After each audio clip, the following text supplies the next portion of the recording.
Hi అండి, నల్లేరు పచ్చడి చేస్తున్నాను ఫ్రెండ్స్. ఇది సర్వరోగ నివారణి. నల్లేరు పచ్చడి ఎంతవరకు ఎవరు తినలేదో కామెంట్ చేయండి. ఇది మోకాళ్ళ నొప్పులు, కీళ్ళ నొప్పులు తగ్గుతాయండి.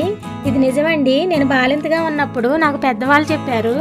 ఇది మా వారు ఒక కాడ తెచ్చి వేసారండి, పెద్ద రుప్పలాగా అయిపోయింది. అప్పుడప్పుడు ఇవి లేతకాళ్ళు తీసుకుని పచ్చడి చేసుకుని తింటుంటానండి. ఇది చాలా మంచిది. నేను ఏ విధంగా చేసుకుంటున్నానో మీకు చూపిస్తాను.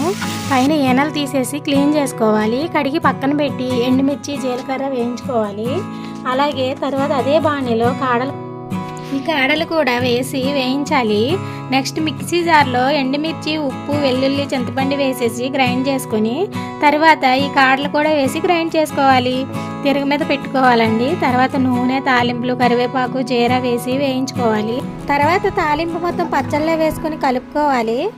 ఈ పచ్చడిని రోజుకు 2 ముద్దలు తింటే చాలా మంచిదండి. వీడియో నచ్చితే